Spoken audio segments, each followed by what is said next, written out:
Hi. Paola, hi, great to see you. Hi to everyone out there. Hi, everybody.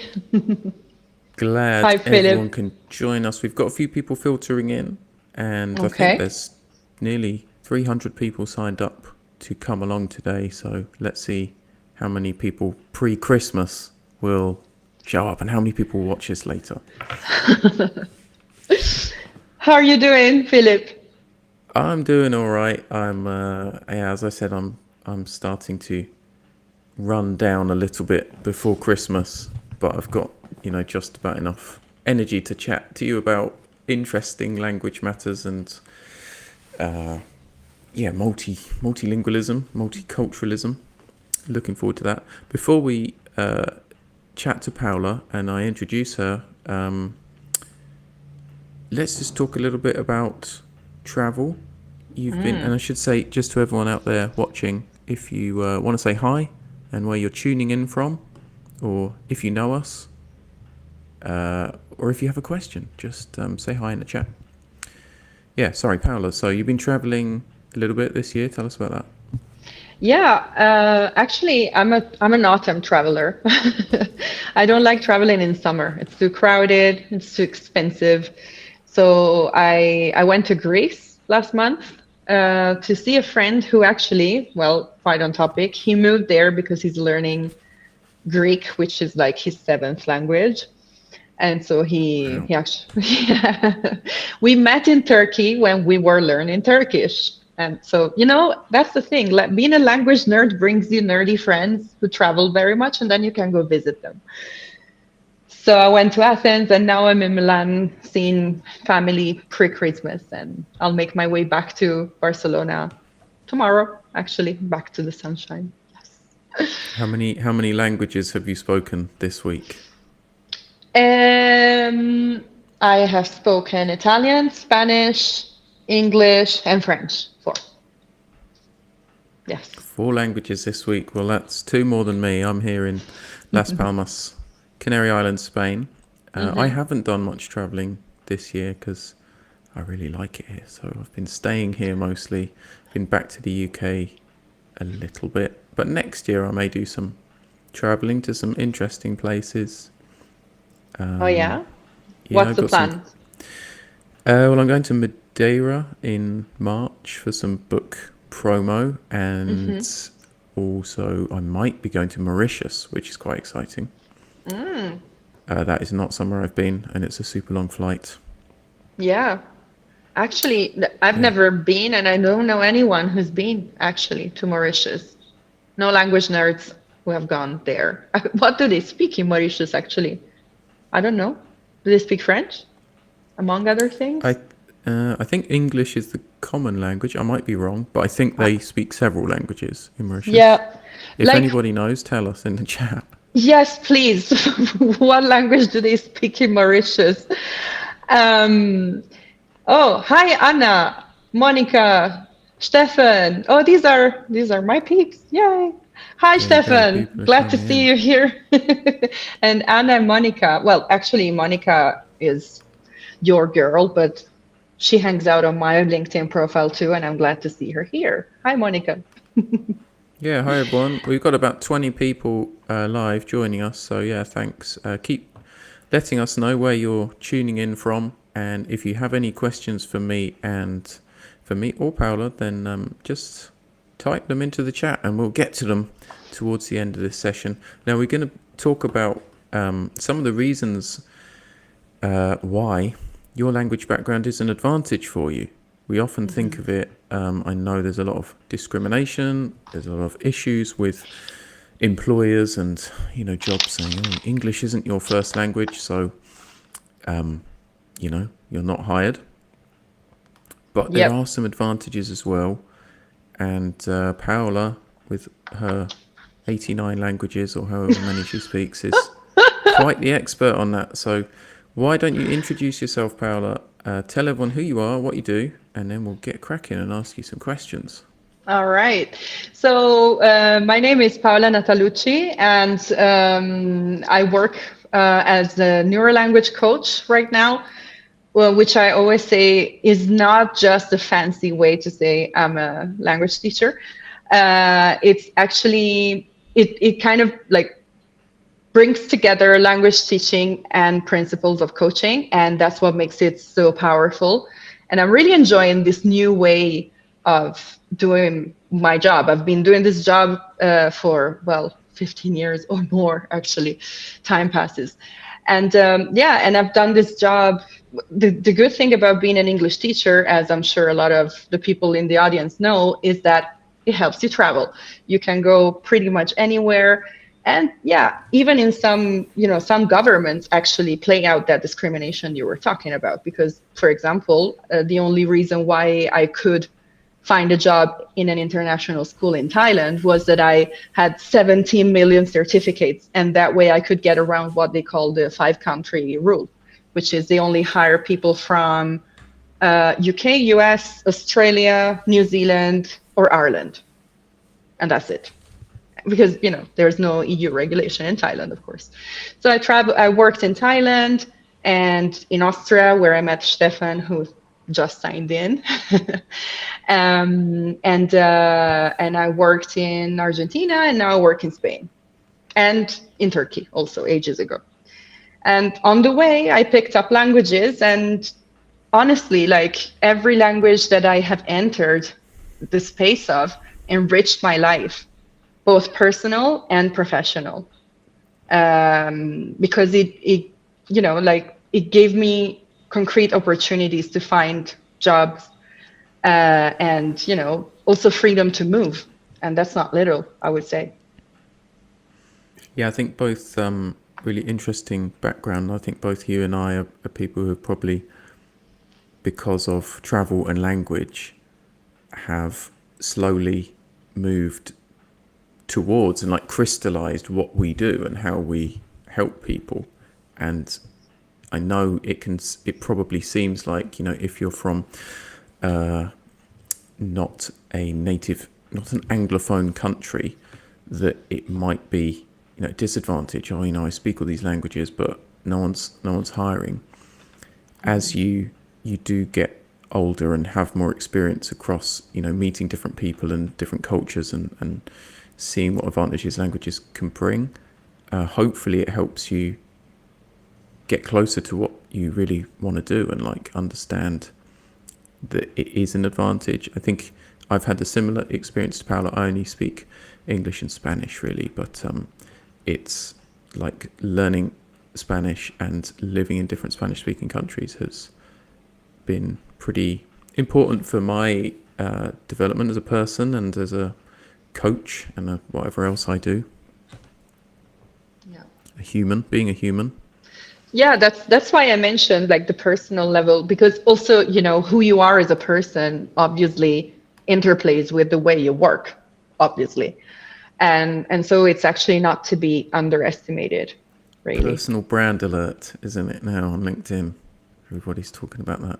Personal brand. Yeah, that's true. I didn't think about that, but yeah, it ties in very nicely. All right, great. Well, let's get cracking with some questions that I have. Paola's just really going to talk about some of the ways that being multilingual, speaking more than one language, and probably English is one of those if you're listening to this. 3 ways of being multilingual can benefit your career. What is the first way, Paola? I found, for example, drawing on my own experience, but also on the experience of my clients over the years. When you are multilingual, one of the things that happens, especially if you work in an environment where daily or weekly you use several languages, code switching becomes really easy for you. Code switching means I'm having a conversation with Philip now, and then I talk on the phone in French and then go back to English talking to Philip. This is code switching. And it's something that is pretty difficult for people who are not used to, speaking several languages on a daily basis or on a weekly basis. And if you are multilingual, if you live a multilingual life, this will be easier for you. And what does this imply? First off, you can interact in their language, with people from an international team.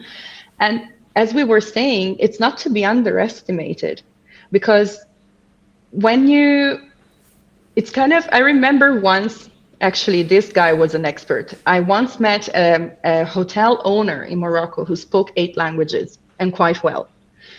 And he was saying to, we had a talk about, multilingualism. And I asked him, like, what kind of advantage does this bring to you? And he was an Arabic and an Arabic and French speaker as a native speaker, grew up bilingual. And he said, well, with some nationalities more than others, generally speaking to people in their own language really opens their hearts. And I was like, oh, that's so nice. And then he finished the sentence and he was like, and that makes them open their wallet. And I'm like, that's pragmatism. Yeah. Now, it's true though. He's a businessman, he's not sitting there in his hotel just to make friends. I mean, that's a nice side effect, but in the same way, if you have a meeting, or if you have to, be part of an international team, being able to crack a joke or to make a cultural reference to foreign, let's say, or people who speak other languages, members of the team, it will help the atmosphere. And everyone knows that, a relaxed atmosphere breeds better working conditions and therefore better results, because both you and I are against the whole idea of, working yourself to death and like just not having a good time while you work. And we don't like that. So if you want to contribute to creating a positive work environment, be multilingual actually can help, especially if you work in an international environment. It creates different relationships. What would you say about, some of our listeners or some of the people tuning in might be working in English, like remotely, or want to work remotely? Mm-hmm. Is there a benefit or an opportunity to sort of learning more about the culture from Anglophone countries, or any kind of country where you're working with those people? Wait, what? Can you repeat the question? I'm sorry. Like, do you mean for people who want to learn remotely, for them to learn about Anglophone countries, is what you said? Or did I misunderstand you? So in your example, the Yeah. Moroccan businessman was talking to people who were coming to his country, Yeah. In their own language, and he had learned several. What about people who are living and maybe working remotely in their home country, but they speak English to a high level? How can they bridge that cultural gap? Is there a benefit to doing that? Well, I mean, from the point of view of the person who wants to find a job, of course, it will open up so many opportunities. We were talking about, before, about job ads where people say, native speakers only, should we apply or not?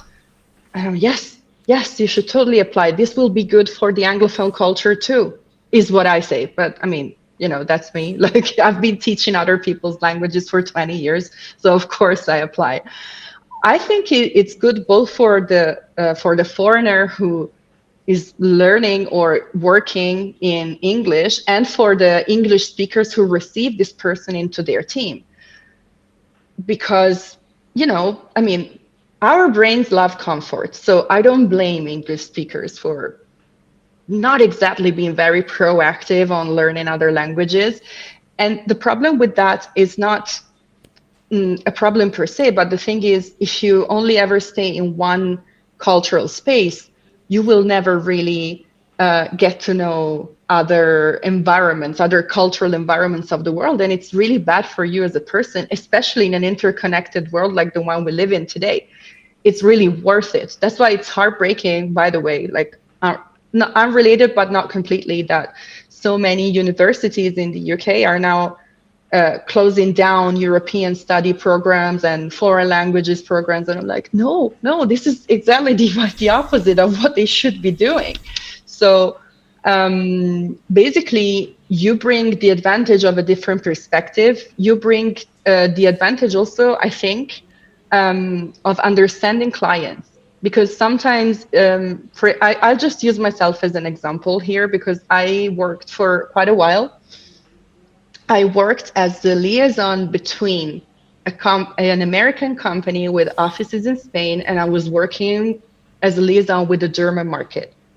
And German-speaking cultures are very different from Spanish culture and also from American culture. And I speak German, these people didn't. And there were some things that the German clients found really annoying that the American and Spanish employers didn't really understand were annoying for the Germans. So I explained it to them. And I knew it because I speak German, because I lived in Vienna, because I know certain things that are just really bothersome for them that are no big deal for a Spaniard or an American, for instance. And I think it's really important for all of us as multilingual people to be aware of this advantage and to be self-confident about it. Like, yeah, okay, English is my second language, but I got four more. What do you have? I mean, maybe not in these terms, but It's such a good example about you like being the sort of bridging the gap between these cultures, because that's where the best career opportunities lie, is when there's a space, there's a gap, and there's nothing there, there's no one there, no one else can do it, and you're like, this is me, I can do this. And I think that's where you have much more value than if you're in a space where there are 10,000 competitors and well, you have to run faster than them and jump higher than them to get the job or to show your value. If you aren't competing with people, that's something that language and cultural understanding can bring. So yeah, great definitely. point on that. And I mean, like, to bring another example, I worked in Bangkok, and take my assistant. I had two different assistants. One of them was Filipina, and she spoke Tagalog and English. The second one was a young lady just graduated called Grace, who spoke Thai, Karen, which is an ethnic minority language in Thailand, English, and she was learning Spanish because she liked it. And this woman had so much understanding of Thailand and even of the small minorities from her area. And this was really important because we worked with families. And she explained so much stuff that I couldn't understand. Like, for example, we were working in a school and I was like, why don't they let these little kids walk? Like, it's bad for their health. And she was like, well, that's because in their tradition, yada, yada, yada, yada. And she explained it to me and I got it.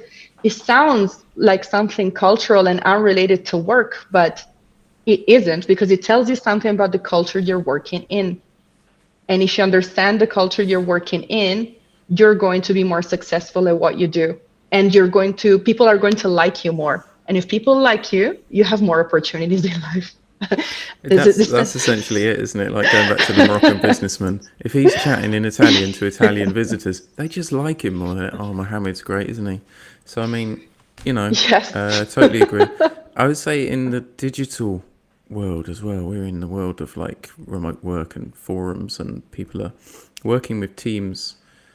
They may not be moving to another country to find this job. They might be, integrating like digitally, and it still applies. It's like language allows you to understand the culture of like, well, how long should it take to reply to someone, or why have they get annoyed if you've used the wrong sort of way to broach a subject, or you've been too direct or indirect, or there's been some kind of delay. For example, one thing that my German clients absolutely hated was being called for stupid stuff that was meaningless to them.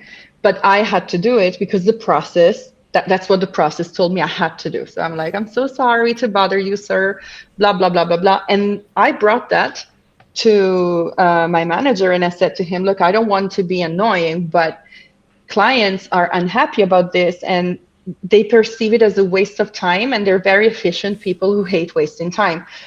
And they don't even need all this monitoring because they're German. They're doing everything correctly by the book. Could we please ditch this part of the process for these people?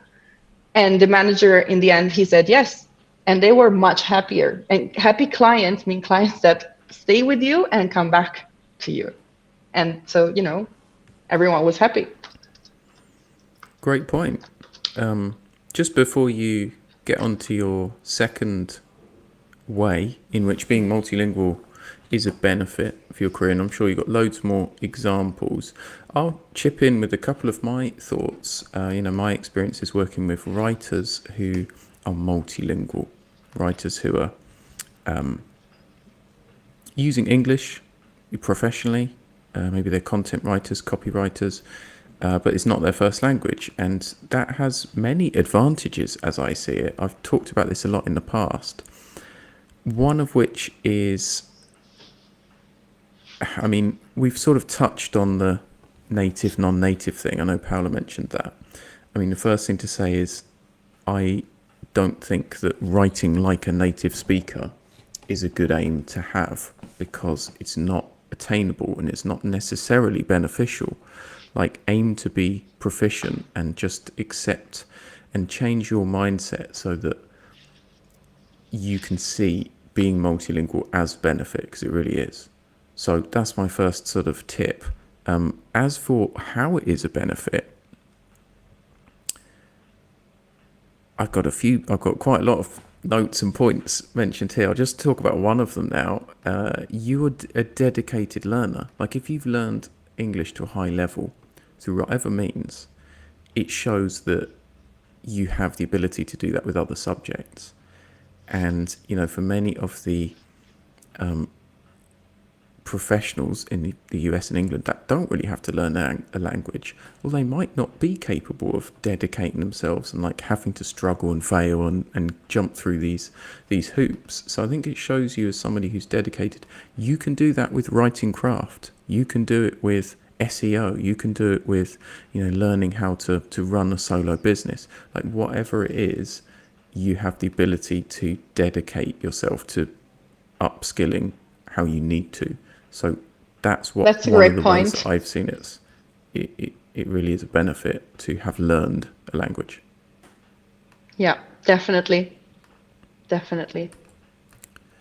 May I just mention one of the comments that came in? I was having a look while you were talking.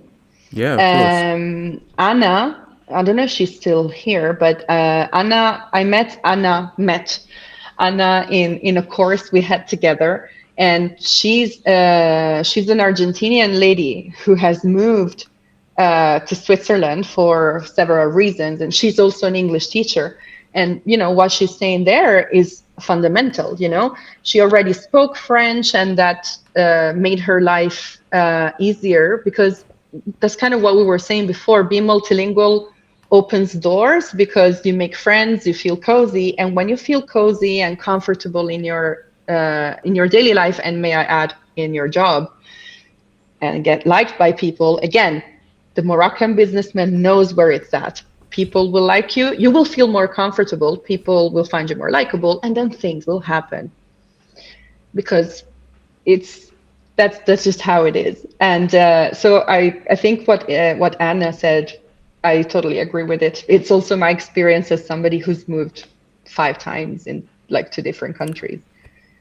Yeah, just to finish off that comment from Anna, if you can't see it in the comments because it's been cut off by the streaming software, it says start by making friends and feeling cozy in your daily life, shopping, visits to doctors, etc.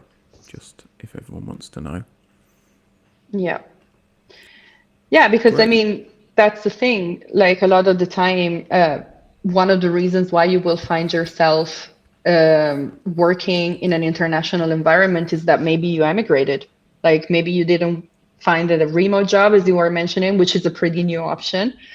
But maybe you decided to move from southern Spain to Germany, to the UK or Scandinavia, for example, in Scandinavia, it's very common to just go through your whole daily life at work in English, or in the Netherlands, it's the same. So, But the, interestingly, just to interject, interestingly, in those cultures, like the type of English that you're using is kind of different because, like Dutch people are quite famous for being very direct or saying what they mean, yes, and British people are famous for completely the opposite. So you might have learned this really high level, like indirect, like, oh, I was wondering if it would be possible to provide some feedback on this, and they'd be like, what is this person saying? So like if you, wherever you apply the language that you've learned, cultural understanding is an oh, integral yeah. part of succeeding in any role. That's definitely that's what we were saying. I mean, like English and any language really comes with a certain culture attached to it, but English is special because it's so widespread and so widely used by so many people that there was kind of a split between the cultures that come with it, because there's more, obviously more than one, and so many varieties of it. And well, there is this kind of international English, this globish, some people call it. And a lot of the time, actually, that's another thing I often say to my clients. Remember that a lot of the time you will find yourself speaking English in a situation where non-native speakers are the majority.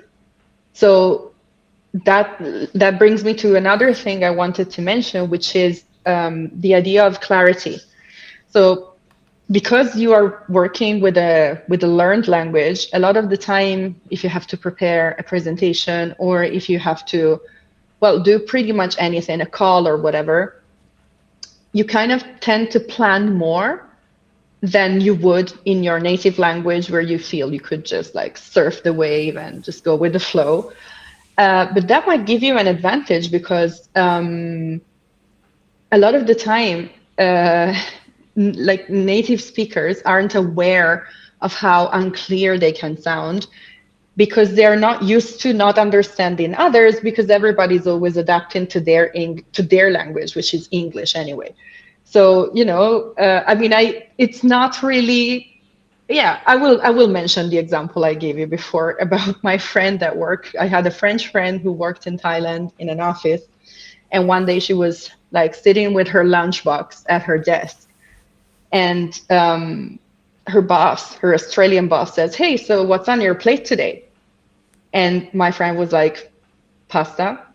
Like, are you stupid? Are you blind? Like, why are you asking me this? And he obviously meant, like, what do you need to do today? What's on the menu for your activities? Like, what do you need? What problems need solving today? And this is just a tiny example of the kind of breakdown that can happen if you are not really aware of the language. And this is something that does not really happen to non-native speakers, because we are used to having to making ourselves understood.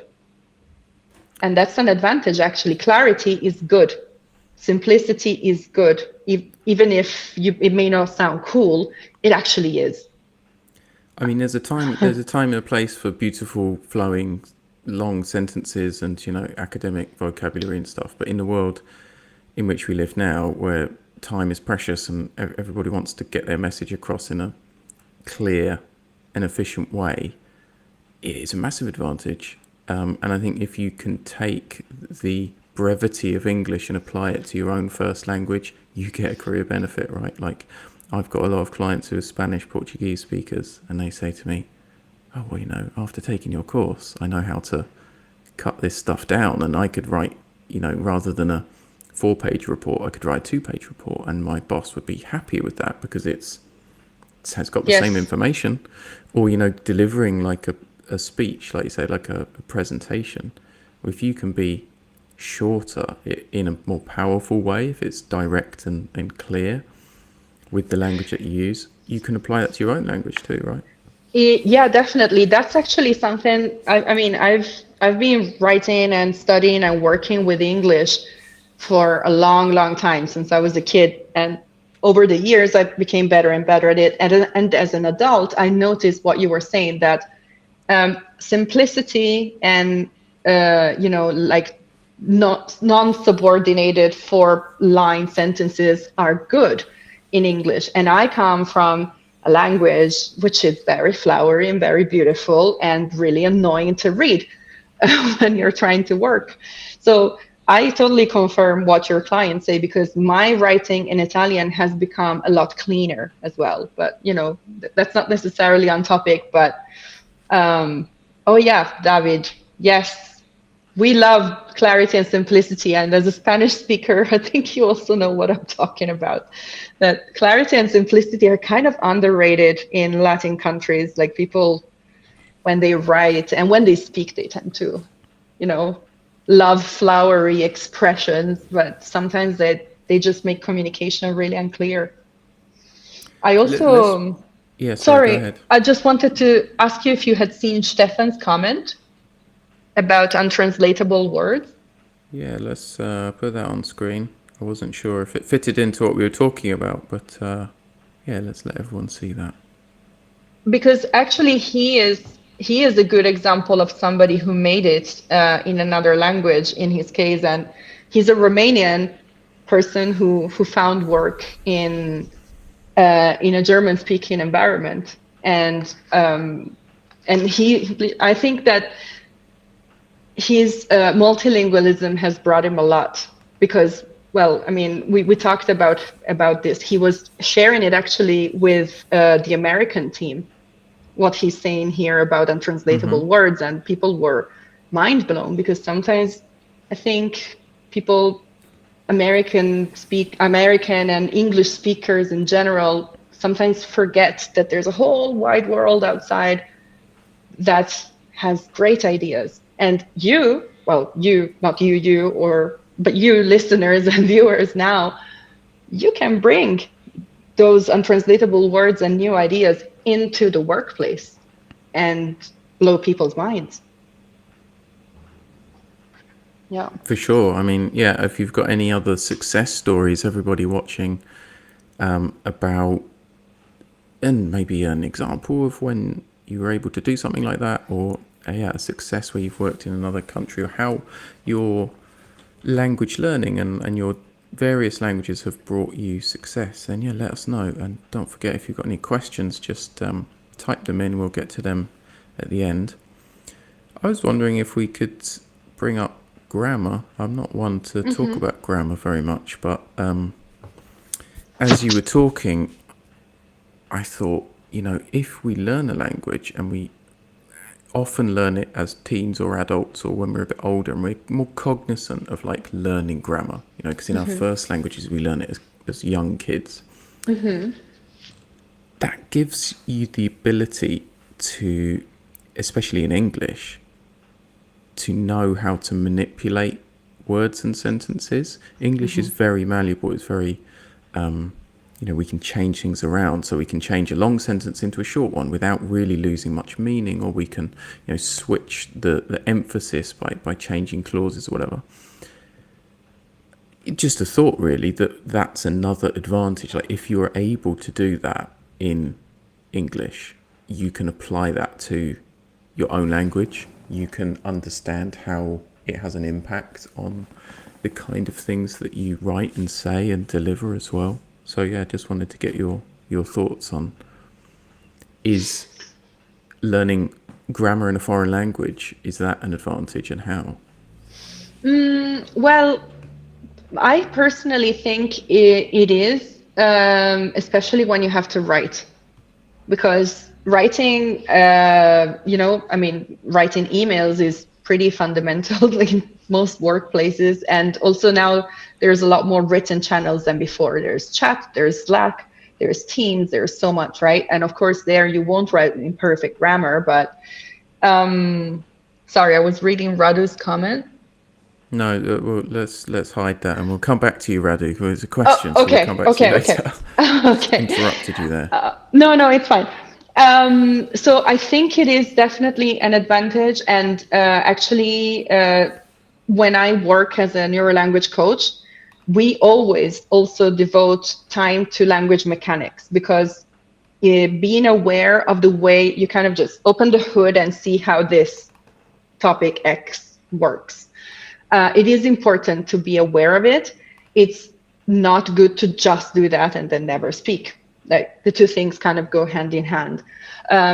But, you know, I think more than anything, for me personally, in my experience, what is important is to use the language.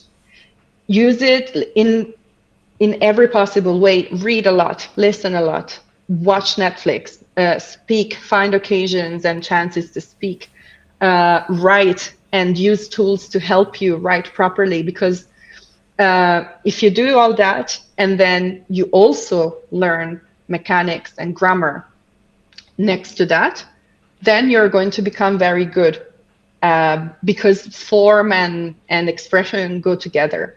But I don't like any kind of extreme. I don't think it's effective to just learn grammar, because actually that's the people who come to me.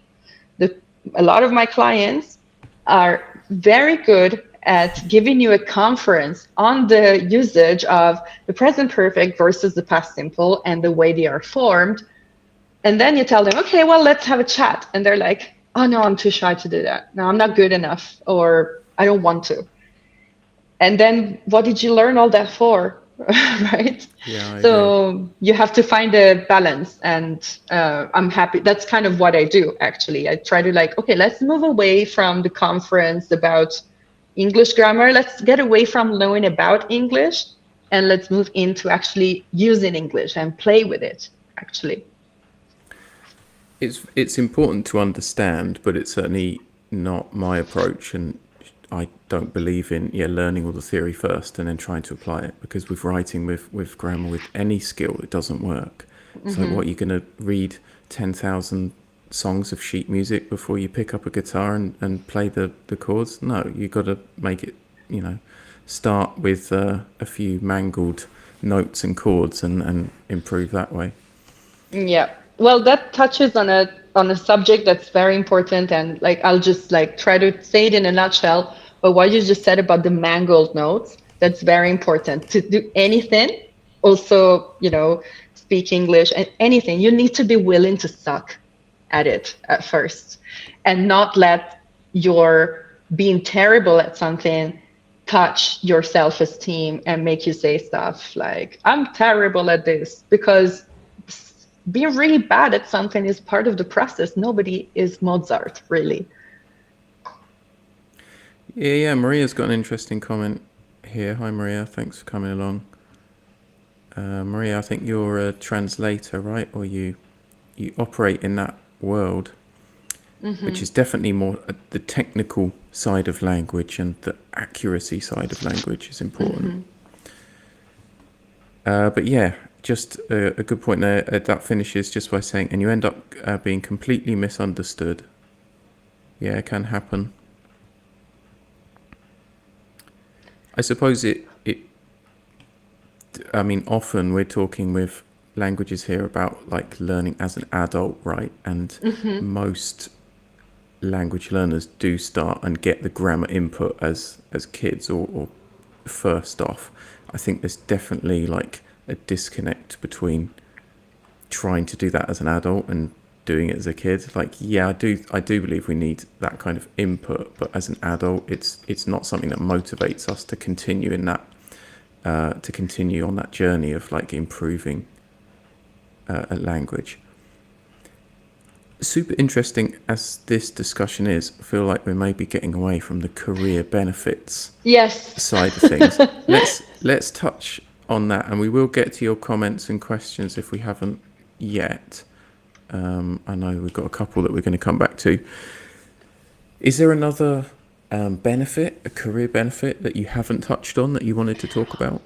I mean, it's a pretty concrete one, actually, and I don't know if it applies all over Europe, but I'm pretty sure it does apply in many countries. And that is actually in a lot of larger multinational companies, the more languages you speak And so the more customers you can actually help with, especially if you're working with sales or customer service, which is where a lot of multilingual people find work, you're going to get paid more.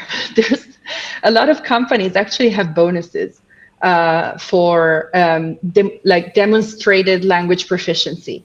So that could perhaps be a good idea, a good reason for getting some sort of certification that you speak a certain language at a certain level, because, well, obviously they will see it on the job, but if you have paper, some sort of paperwork demonstrating your competence, you can actually use it to have your employer open his wallet as well as his heart, to go back to the Moroccan businessman. Finally, And a good use for language certifications. I know, right? It just came to mind. I was like, actually, bonuses are nice. Language bonuses are a thing, especially for any German speakers watching. Everybody needs you guys. Like, if you speak good German and good English, there's a lot of, and not necessarily German as native speakers. I mean, any Germans. I'm not a German native speaker, and still I found so many jobs with that.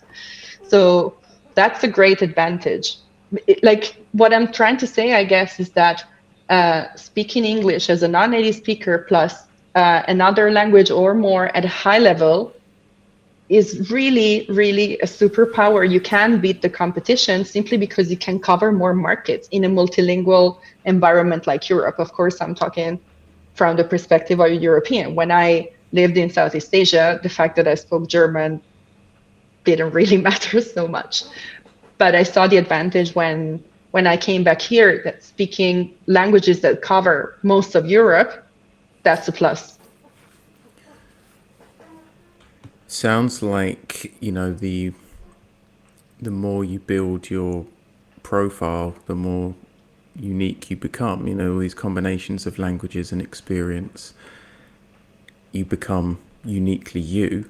Like, Yeah. that's something I wanted to talk about. Maybe this is not the cleanest segue, but I had a point that I wanted to make about sort of unique voice, which is that, wherever you come from, and I'm speaking to mostly writers here, or people who are maybe translators or work in content or need to like sell their own services,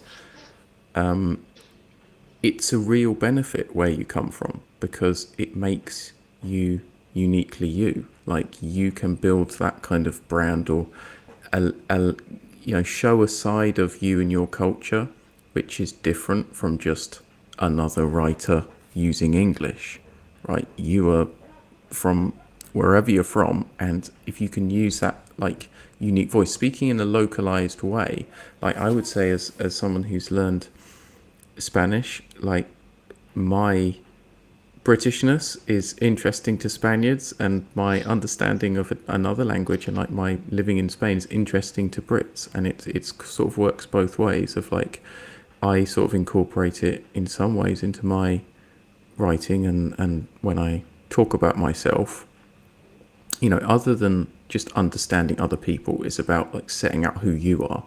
And yeah, in this world of personal branding and whatnot, I I think was it's really gonna say important. that was a personal branding moment, actually. Oh, Personal I'm brand and talking about alert. personal branding without saying it. I swore I'd never become one of these personal branding people. You didn't do But it. however you want to use the term or not, if you want to get a job, if you want to get noticed, if you want to get published, if you want to, get a promotion or something, being who you are and being confident about that, and showing your unique voice is important. And I think where you come from and your first language is a massive part of that. So that's my advice to writers out there, is like, yes, you can use, you might have a better understanding of global English and plain English. That's one advantage. But yeah, you also have that localized way of Yes. speaking and like understanding, and your unique background. So use both of those to give yourself an advantage. Don't try and blend in. Like, be where you come from and who you are. Yeah, of course, especially think about all thinking about, writers, anybody who works in marketing or sales, when you create a message, if you have, people always say you got to know your audience. Well, and who better than somebody who speaks the language of that audience? In Europe, we speak so many languages. So you are automatically at an advantage because you got the key to three worlds, three, four, five linguistic different worlds. And I mean, that's great, especially because with one person, especially if you speak them at higher levels, the employers and managers will see that advantage once they work with you. I don't know if you feel the same, but when you talk to people, the main problem is at the hiring stage, because then once you're in, managers and your collaborators, they see why it's good that you speak so many languages. They actually see you solving problems that they didn't even know they were there. Ah, Francesca, what is she saying? Good to hear, which half of my life learned. Yeah, well, call me, Francesca, whenever you like. Or Philip, depending on whether you want to speak or write. You can call both of us. A little mid webinar plug there. Yeah, great. We're going to get to your comments and questions in a minute. Paola, any final thoughts on anything that we've talked about, or anything that you haven't said yet about other advantages that being multilingual gives you? Well, maybe it's important. I mean, it's good that we are here talking about this, because I think that a lot of people are really unaware of the fact that it's an advantage. Like this very topic should be talked about more, because it can be so hostile out there. It's a paradox, but the business world can be actually very hostile to multilingual people, because the business world is very much English language focused. And sometimes it can be perceived as hostile by people trying to enter it who are multilingual. So I think that even just having a chat like this, or your posts that people read, or what I also write about this, like making people aware of the fact that it's not necessarily a disadvantage, even if it may feel like it.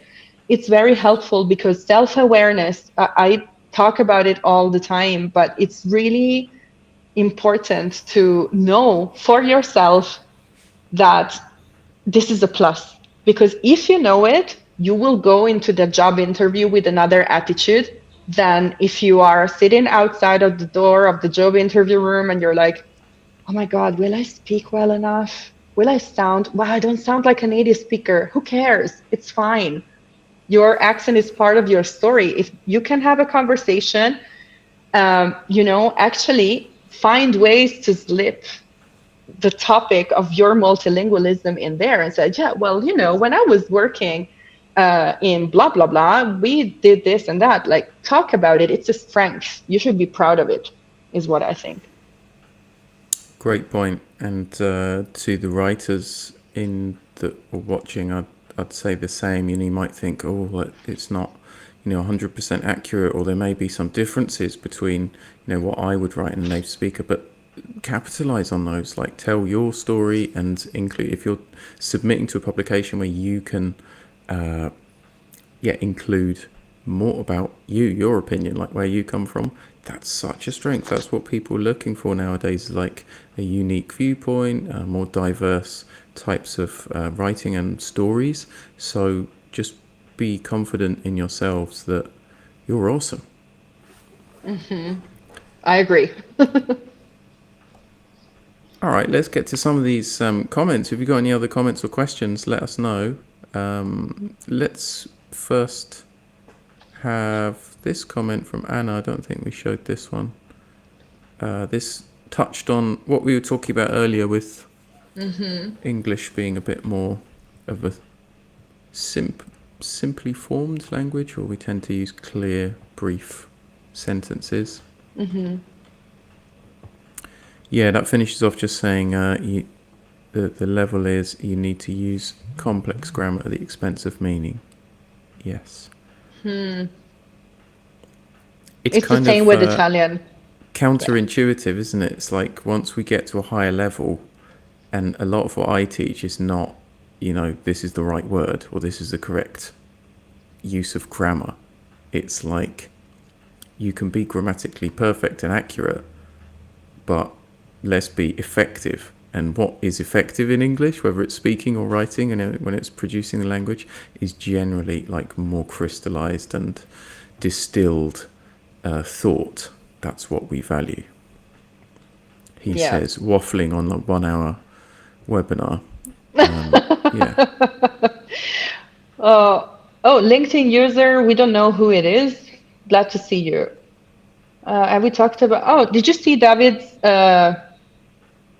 Okay, I'll bring up David's comment in a minute. Hi, okay. LinkedIn user. We can't see who you are, but maybe you're not a connection of ours. Radu's comment about thinking in another language. That's interesting. Does that happen to you, I Paola? think the funny thing that happens is I think in the language I'm speaking at, yeah, all the time, especially with swearing. That's so true. I swear in Spanish more than I swear in English.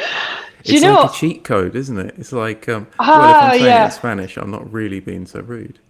I used to, like, my mind used to think and swear a lot more in English when I spoke English 24/7 living in Thailand. Now that I live in Spain, it switched to Spanish a lot more. That was yeah, but I think that's a good sign, by the way. I think it was Radu who wrote it. I think that's a good sign. That's good. Yeah, great.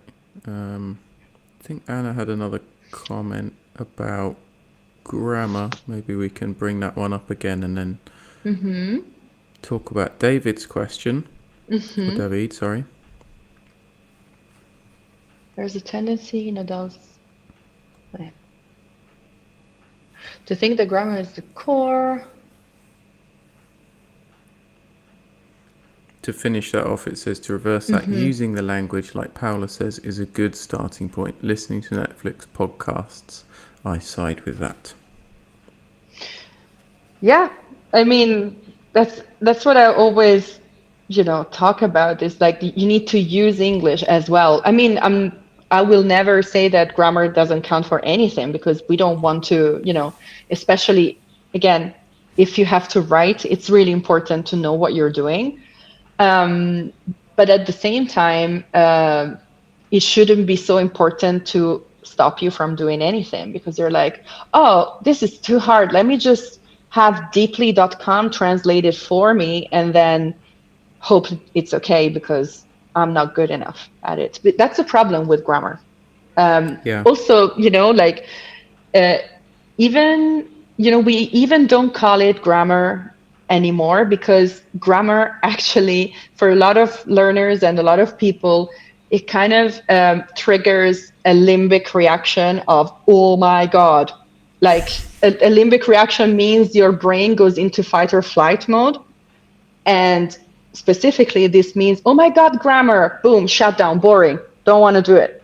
I mean, that's true of pretty much everything nowadays. We're bombarded with so much information that our initial reaction to anything is like, so what? Why should I care? And if you say, here are the building blocks for something, you're like, you've got to make me care about how to build it or why I should build it or what it is first, rather than saying like, here's a bunch of, parts of speech.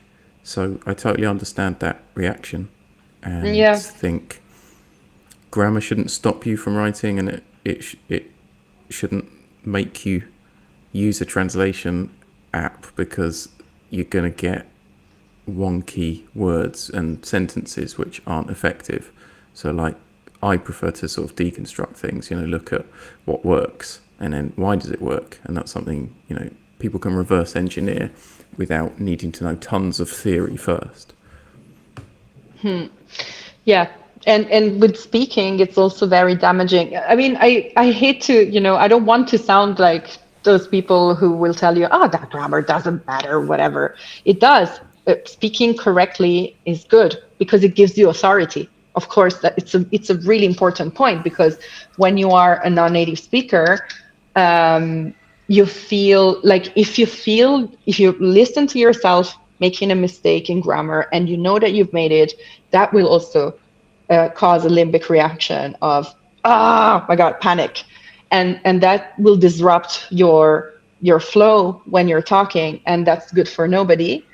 And it's also not good because if you are freaking out inside, you will not sound as good as you would have if you didn't, and that will undermine your authority. So that's why it's so important to always be, again, it goes back to the self-awareness. Like, you need to be aware that it's a strength to have many languages within you and access to so many linguistic worlds. You need to be aware that you will be maybe imperfect, but you will be communicating. But don't let that imperfection make you freak out, because then you will sound less authoritative than you could, right? And going back to our theme of like career advantages, making this work for you. It's about the results that you get. It's about the Yeah. if you're in a negotiation or you're giving a speech or something like that. To a certain extent, accuracy is important. You need to be well understood. But if you get a couple of words around the wrong way, but you give an inspiring message, which builds the value of what you're selling or what you're doing, or launches a project, like, that's far more important than whether those two words were around the right way, or whether you've used a question mark or not. It's like we got to think about results, people. Yeah, and to do that, you have to cultivate your self-esteem in a way, and be gentle to yourself, because otherwise you'll just beat yourself up over nothing, really, and that distracts you.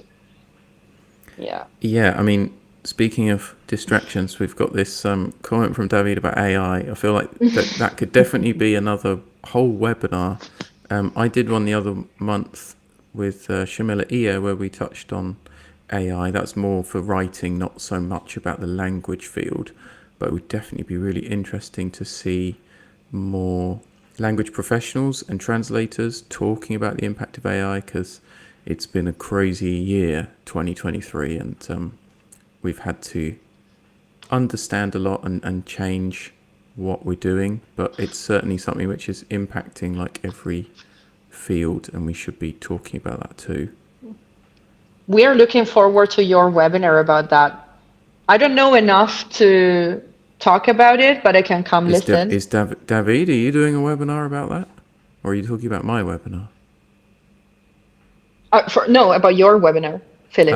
I've already done one. I did one. Oh, yeah, where we but this talked about changes every few months. human writing.